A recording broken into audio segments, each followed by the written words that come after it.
Ya jalan dirree lolaa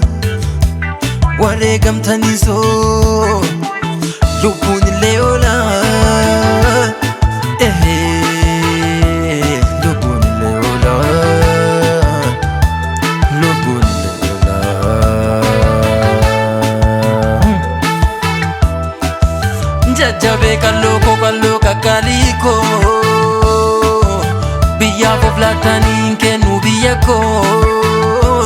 jechuun nuuf taatanii fakkeenya jaalalaa siin hororee gamta mirga waaqaa dhaalaa siin hororee gamta mirga waaqaa dhaalaa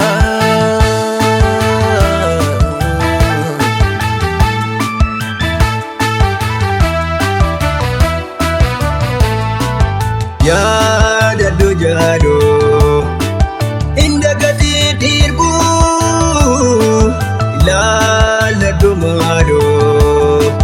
jawwee sirraa sirbu yaadadhu jaadoo inda gadi dirbu ilaaladhu maadoo jawwee sirraa sirbu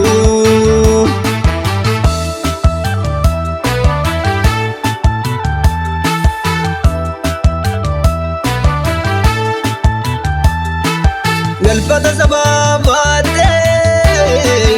edda fagoo deemtee sababni soomtuu birbuu dhugaa seentee maaliif jallattaaree daandii dhugaatiirraa maaliif dabdaa maaloo kunee gamaasiirraa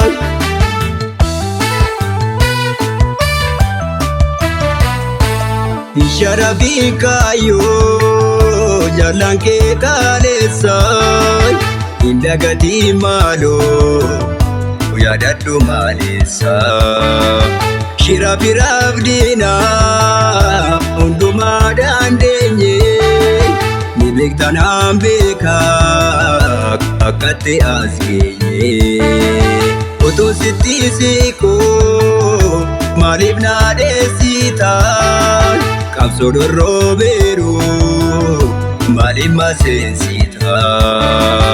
walumaanuu wayyaa nutoo waliin tollaan achi narraan deessii otoo waliin lollaa Oromiyaaf jennee jalannee lubbuun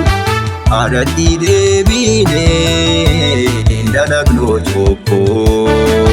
Jalan baay'ee dhabnee loltuu kabidda iddituu kasonsaa yaada Oromiyaa ilmaan keenyachaa ormaaf mirgisaa ilmaan keenyachaa ormaaf mirgisaa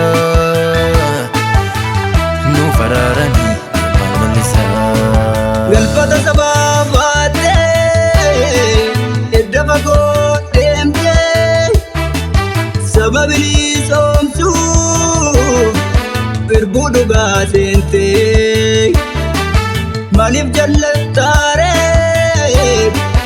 daandii dhugaatiirraa maaliif dabdaa maaloo kunee gamaasiirraa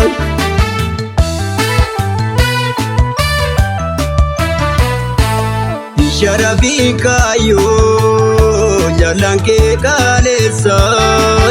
inda gadi maaloo yaadadhu maaleessaa shira biraaf diinaa hundumaa dandeenye ni beektanaan beekaa akkatti as geenye otoo sitti siikoo maaliif naadheessitaa qabsoo dorrobeeru maaliif maseensitaa walumaanuu wayyaa nutoo waliin tollaan achi narraan deessii otoo waliin lollaa Oromiyaaf jennee jalannee lubbuun aadatti deebinee dalagnoo cobboo. Jaal geeraa goota koo, jaal barii loltuu koo, jaal moo'ii dhiira koo, jaal kayyoo goota koo. Eenyu waameen eenyu dhiisa eenyu na dhiisa ree, eenyu na dhiisa ree. Jaalan dirree